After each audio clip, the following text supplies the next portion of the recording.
24 घंटे 450 हमले, सैकड़ों फलस्तीनी शहीद। गजा पर 3 जानिब से इसराइली तैयारों, बहरी जहाजों, तोप खाने से बमबारी और गोलाबारी न रुक सकी। वस्ती गजा में इसराइली बमबारी से दीर अल बलाह की मस्जिद बिलाल बिन रबाह शहीद हो गई। मस्जिद के साथ बेघरों की पनागाह बने मकानात भी खंडर बन गए। इसराइल ने गजा के सबसे बड़े अल शिफा अस्पताल के करीब बम बरसा दिए। अल कुद्स अस्पताल के जाने आने वाले रास्तों को तबाह कर दिया। डॉक्टर्स विदाउट बॉर्डर्स के मुताबिक अस्पताल जख्मियों से और मुर्दा खाने लाशों से भरे पड़े हैं। शिमाली गजा का इलाका मलिया मेट हो चुका। 7 अक्टूबर से आग उगलते इसराइली हमलों में शोहदा की तादाद 8,000, जख्मियों की 20,000 तक जा पहुंची। 3,300 से ज्यादा बच्चे भी शोहदा में शामिल। इसराइल ने इलॉन मस्क की स्टारलिंक कंपनी को गजा में काम करने की इजाजत देने से इनकार कर दिया। गजा में जुमे से बंद इंटरनेट और टेलीफोन सर्विस जुज़वी बहाल करने का दावा।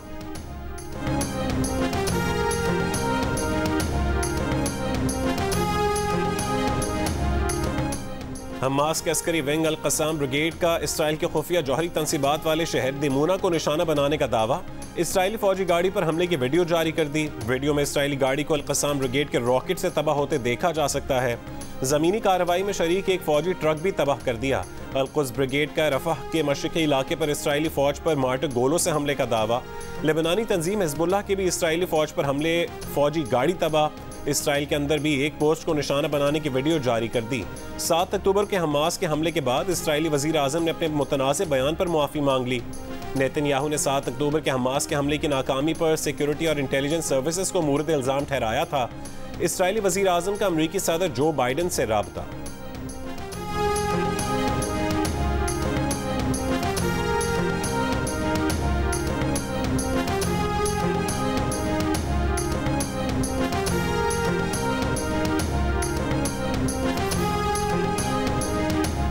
गजा में ग़िज़ा का बहरान, कहत के खदशात जन्म लेने लगे। अपनी सरजमीन पर बेबस, गैर महफूज इसराइली हमलों से खौफजदा भूखे प्यासे शहरी अक़वाम मुत्तहिदा के गोदाम से आटा, गंदम और खाने पीने की अशिया के थैले उठाकर ले गए। आलमी खुराक एजेंसी ने गजा में सिविल ऑर्डर ख़त्म होने का खदशा जाहिर कर दिया।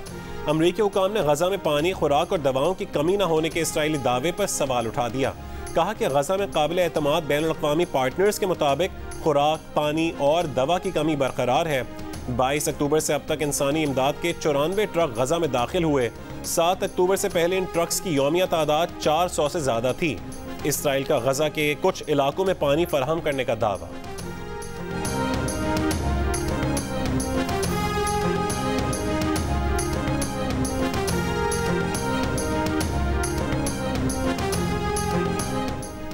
कैथोलिक मसीहों के रूहानी पेशवा पोप फ्रांसिस ने इसराइल गजा तनाज़ा ख़त्म करने के लिए इंसानियत का वास्ता दे दिया। कहा कि कमज़ोरों को बर्बाद करना, भाईचारे को ख़राब करना संगीन गुनाह है। जंग हमेशा शिकस्त होती है, जंग बंदी की जाए। अक़वाम मुत्तहिदा के सेक्रेटरी जनरल एंटोनियो गुतरेज़ ने गजा की सूरत हाल को मायूस कुन करार दे दिया। कहा कि अफसोस, इंसानी हमदर्दी की बुनियाद पर वक्फे की बजाय इसराइल ने फौजी कार्रवाई तेज़ कर दी। मुत्तहिदा अरब अमारात की दरख्वास्त पर अक़वाम मुत्तहिदा की सलामती काउंसिल का इजलास पीर को होगा। अमरीकी कौमी सलामती के तर्जुमान जैक सुलिवन ने कहा है कि इसराइल को फ़लस्तीनी शहरियों और हमास में फ़र्क करना चाहिए। इसराइली वज़ीर आज़म मगरबी किनारे के लोगों के खिलाफ इंतहा पसंद यहूदी आबादकारों का तशद्दुद भी रुकवाएं।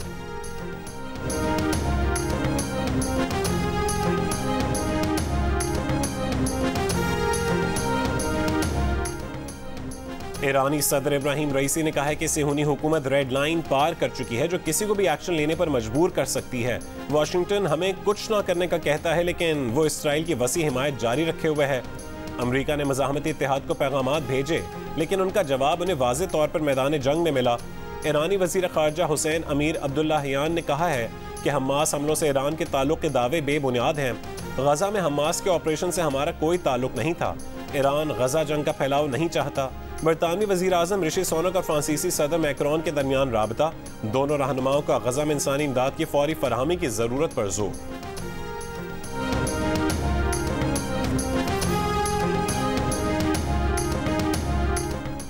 जमात इस्लामी का फ़लस्तीनियों से इज़हार यकजहती के लिए इस्लामाबाद में मुज़ाहरा। अमीर जमात इस्लामी सिराजुल हक ने खिताब में कहा कि हुक्मरानों का काम गजा में दवाई और खाना पहुँचाना नहीं है, आपका काम गजा के अवाम को बचाना है। मुसलमान हुक्मरान अपनी जिम्मेदारियां पूरी नहीं कर रहे। अफसोस है मुसलमान हुक्मरानों ने अमेरिका की तरफ देखना शुरू किया। चंद दिनों में 7,000 से ज़्यादा फ़लस्तीनियों को शहीद कर दिया गया। ये भी कहा कि गुज़िश्ता रोज़ हमारे कारकुनों को तशद्दुद का निशाना बनाया गया। हमारी पकड़ धकड़ करके किसको खुश करना चाहते हो?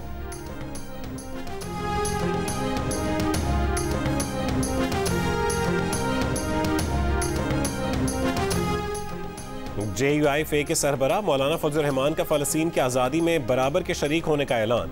कोयटो में तूफ़ान अल-अक़सा कॉन्फ्रेंस से खिताब करते हुए मौलाना फजल रहमान ने कहा कि पूरी दुनिया मुसलमान हुक्मरानों को पैगाम दिया कि हम फ़लस्तीनी भाइयों के साथ हैं। यहूदी लॉबी को वाजे करते हैं कि हमने तुम्हारे एजेंट को शिकस्त दी। तुम जिन्हें दहशतगर्द कहते हो, हम उन्हें मुजाहिद कहते हैं। फ़लस्तीन में बच्चे शहीद हो रहे हैं, हज़ारों बच्चे लावारिस हो चुके, पूरा गजा मलबे का ढेर बन गया है। क्या दुनिया इसराइल की जाहिरियत नहीं देख रही? क्या दुनिया को इंसानी हुकूक नजर नहीं आ रहे?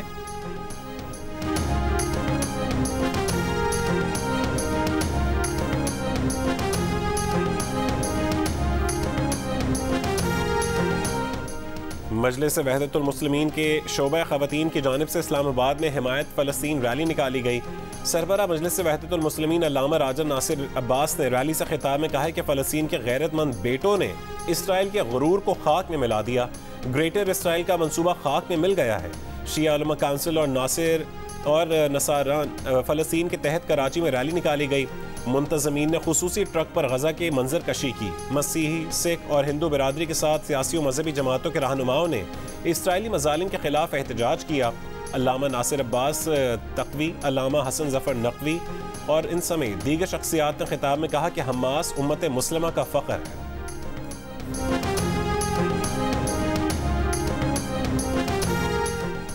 मारूफ आलिम दीन मौलाना तारिक जमील का बेटा आसिम जमील गोली लगने से जाँ बहक। RPO मुल्तान के मुताबिक आसिम जमील ने खुदकशी की। वो नफ्सियाती मसाइल का शिकार था, कई साल से अद्वियात ले रहे थे। मौलाना तारिक जमील का कहना है कि हादसाती मौत ने माहौल सोगवार बना दिया। अवाम से दुआओं में याद रखने की गुजारिश है। निगरान वज़ीर आज़म अनवारुल हक काकड़, साबिक वज़ीर आज़म शहबाज शरीफ, चेयरमैन सेनेट सादिक संजरानी, वफाकी वज़ीर इत्तलात मुर्तज़ा सोलंगी और पीपल्स पार्टी के रहनुमा यूसुफ रज़ा गिलानी का इजहार ताज़ियत।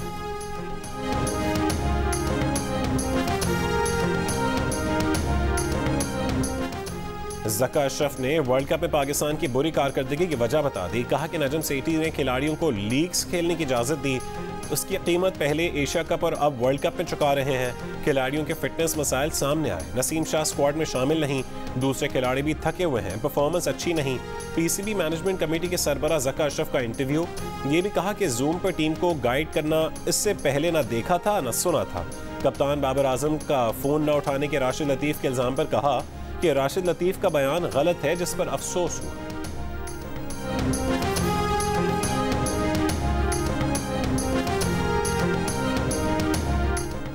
पाकिस्तान क्रिकेट टीम के खिलाड़ियों को सेंट्रल कॉन्ट्रैक्ट न मिलने की वजह से 5 महीने से तनख्वाह नहीं मिल सकी। भारत में मौजूद खिलाड़ियों को सेंट्रल कॉन्ट्रैक्ट मिल गए। खिलाड़ियों ने सेंट्रल कॉन्ट्रैक्ट पर दस्तखत करना शुरू कर दिए। ज़राए के मुताबिक खिलाड़ी सेंट्रल कॉन्ट्रैक्ट की फहरिस्त से नाखुश भी हैं। PCB ने 30 प्लेयर्स को 3 साल के लिए 1 जुलाई 2023 से 30 जून 2026 तक सेंट्रल कॉन्ट्रैक्ट पेश किया है। फॉर्म और फिटनेस से मशरूत कॉन्ट्रैक्ट में PCB किसी भी वक्त कॉन्ट्रैक्ट का असर नौ जायजा ले सकता है।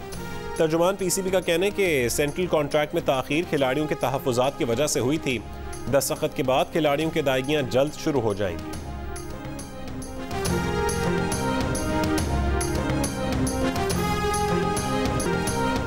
क्रिकेट वर्ल्ड कप में भारत ने इंग्लैंड को 100 रन से हरा दिया। 230 रन के हदफ के ताक़ुब में इंग्लैंड की पूरी टीम 35वें ओवर में 129 रन बनाकर आउट हो गई। कोई भी इंग्लिश बल्लेबाज इंडियन बॉलर्स के सामने ना टिक सका।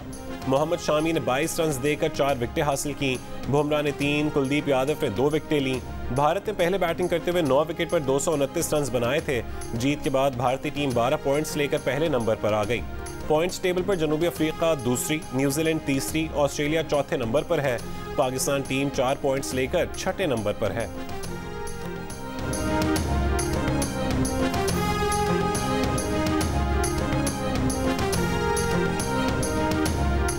पाकिस्तान टीम आज कोलकाता में प्रैक्टिस सेशन करेगी। बुखार से निजात के बाद फास्ट बॉलर हसन अली भी टीम के साथ प्रैक्टिस सेशन में हिस्सा लेंगे। पाकिस्तान का अगला मैच ईडन गार्डन्स में मंगल को बांग्लादेश से होगा। सेमीफाइनल की उम्मीदें अब भी बाकी हैं। पाकिस्तान को अपने तीनों मैचेस जीतना होंगे और साथ साथ पाकिस्तानी शायकीन को न्यूजीलैंड की नाकामियों की दुआ भी करना होगी। पाकिस्तान के अगले 3 मैच बांग्लादेश, न्यूजीलैंड और इंग्लैंड से हैं। न्यूजीलैंड के 3 मैच जनूबी अफ्रीका, पाकिस्तान और श्रीलंका से हैं।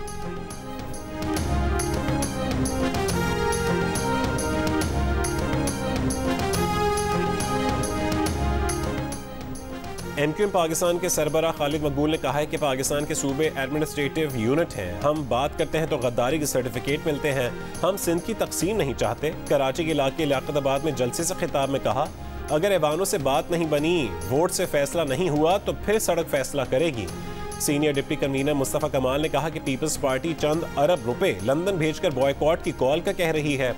हमारे पास सबूत हैं। फारूक सत्तार ने कहा कि अगर नवाज शरीफ वापस आ गए हैं तो कराची को भी पाकिस्तान के कौमी धारे में वापस आना चाहिए। गजा में इसराइली जाहिरियत की भी मुजम्मत। अनीस कायम खानी ने फ़लस्तीनी अवाम के लिए 1 मिनट की खामोशी इख्तियार करवाई।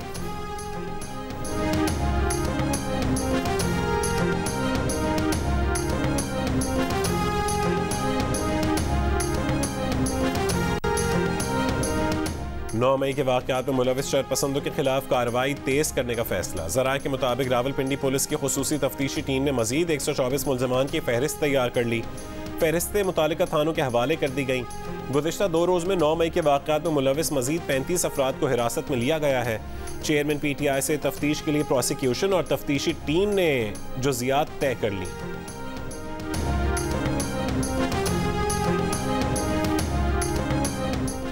निगरान वज़ीर दाखिला सरफराज बुगटी का कहना है कि 15 से 20 हज़ार गैर मुल्की पनाह गुज़ीन रज़ाकाराना तौर पर पाकिस्तान से जा चुके हैं।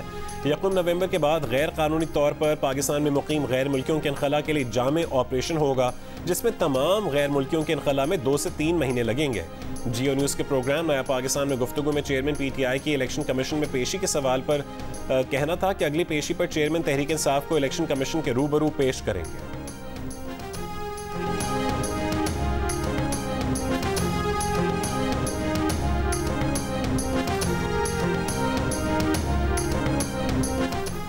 चमन में बाब दोस्ती बॉर्डर से पैदल आमदोरफ्त के लिए नई शराइत पर एहतजाज का नवा रोज़। धरने के बायस चमन में इंसदाद पोलियो की 7 रोज़ा खुसूसी मुहिम मुलतवी करने का फैसला।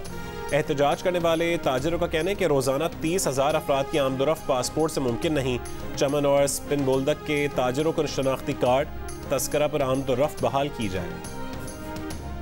डेरा बुगटी से अगवा किए गए 2 मकामी फुटबॉलर्स को बाजियाब करवा लिया गया। लेवी हुक्काम के मुताबिक फुटबॉलर बाबल अली और शिराज खान बाजियाबी के बाद घर पहुंच गए। मगवी 4 फुटबॉलर्स पहले ही बाजियाब करवाए जा चुके हैं। फुटबॉलर्स को दीगर 6 मकामी फुटबॉलर्स के हमरा 9 सितंबर को डेरा बुगटी से सिब्बी जाते हुए केची कैनाल के इलाके से अगवा किया गया था। इससे कबल 6 में से 4 मगवी फुटबॉलर्स की 29 सितंबर को बाजियाबी अमल में आई थी।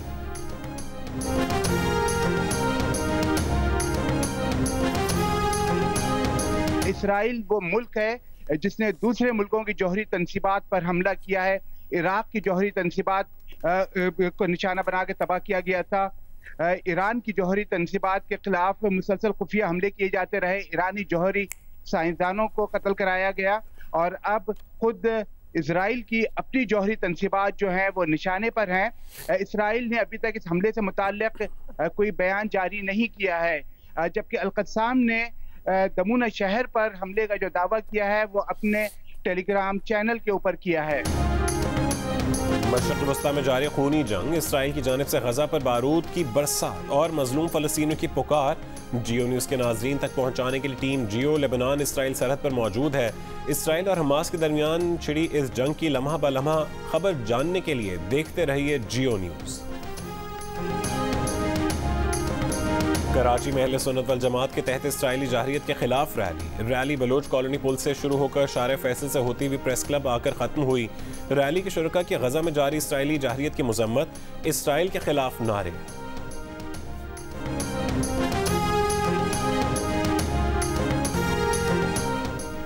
गजा में इसराइली जाहिरियत के खिलाफ दुनिया भर में मुजाहरे। जापान की दारुल हुकूमत टोक्यो में हज़ारों अफराद का फ़लस्तीनियों से इज़हार यकजहती, फ़लस्तीन आज़ाद करो के नारे लगाते मुजाहिरीन ने इसराइली सफारतखाने तक मार्च किया। भारतीय शहर चेन्नई में सैकड़ों अफराद का फ़लस्तीन की हिमायत में मुजाहरा। फ़लस्तीनियों की नस्लकुशी रोको, हमारे नाम पर इसराइल के पिट्ठू ना बनो के प्ले कार्ड्स उठाए मुजाहिरीन का मोदी हुकूमत से इसराइल की हिमायत न करने का मुतालबा। पोलैंड और बेल्जियम में भी सैकड़ों अफराद ने इसराइली जारहियत के खिलाफ आवाज़ बुलंद की। स्पेन के दारुल हुकूमत मैड्रिड में हज़ारों अफराद का एहतजाज। इसराइल नस्ल परस्त है कि प्लेकार्ड्स उठाए मुजाहिरीन के ये जंग नहीं नस्ल कुशी है, नेतन्याहू कातिल है के नारे। लेबनान में बैरूत की मस्जिद के बाहर फ़लस्तीन के हक में बड़ा मुजाहरा। मुजाहिरीन ने गजा में जंग बंदी और नस्ल कुशी बंद करने का मुतालबा किया।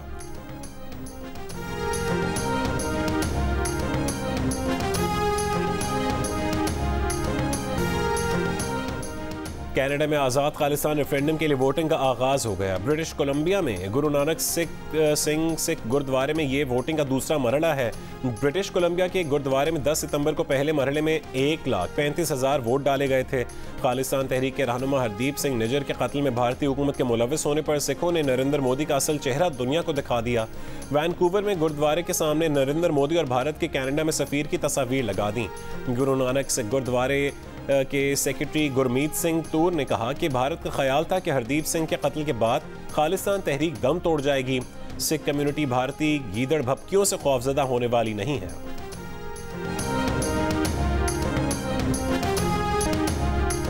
Arts council of Pakistan Karachi, IBA university Sukkur और जियो के इश्तराक से 2 रोज़ा पाकिस्तान लिटरेचर फेस्टिवल के आखिरी रोज़ सहाफ़त का बदलता रुझान, सिंध में उर्दू अदब और शायरी समेत 14 मौज़ूआत पर सैर हासिल गुफ्तगू की गई। इख्तितामी तकरीब में फ़लस्तीन में इसराइली जारहियत के खिलाफ और जंगबंदी करके मुतासरीन की बहाली समेत दीगर करारदादें भी मंजूर की गईं।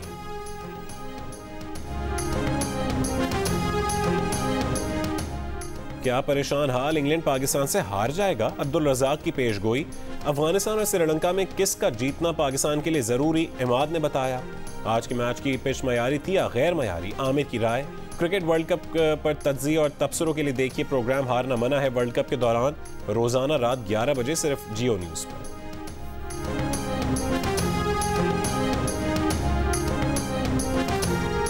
पाकिस्तान क्रिकेट टीम के साबिक कप्तान शोएब मलिक ने अपने बेटे अजान की सालगिरह की तस्वीर सोशल मीडिया पर पोस्ट कर दी। उनकी अहलिया भारत की टेनिस स्टार सानिया मिर्जा भी बैकग्राउंड में दिखाई दे रही हैं। सोशल मीडिया पर फैमिली तस्वीर ना होने पर लोगों ने तबसरे शुरू कर दिए। फैमिली ज़रा का कहना है कि शोएब मलिक बेटी की सालगिरह मनाने के लिए दुबई गए और वो सालगिरह मनाकर फौरी वापस आ रहे हैं।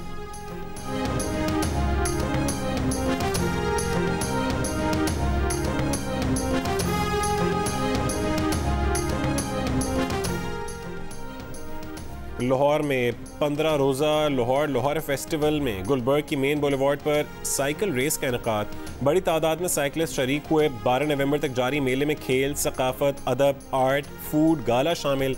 दाखिला मुफ्त होगा। कौन कहता है कि टेक्नोलॉजी दूरियां पैदा कर रही है? दिल का रिश्ता ऐप तो दिलों को जोड़ रही है। दिल का रिश्ता ऐप ने 40 साल तहरीम और 42 साल फरहान को भी दिल के रिश्ते में जोड़ दिया।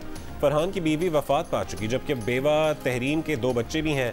दिल को छू लेने वाली ऐसी कई कहानियां इस रिश्ता ऐप की वजह से मुमकिन हुई हैं। और दोस्तों की कहानी, एक शो की ज़मानी 90 की दहाई से लेकर आज तक दुनिया भर के नौजवानों के दिलों पर राज करने वाले अमरीकी टीवी शो फ्रेंड्स के किरदार चैंडलर दुनिया में ना रहे। 54 साल मैथ्यू पेरी लॉस एंजलिस में अपने घर में मुर्दा पाए गए, पर इस तार दिल गिरफ्तार।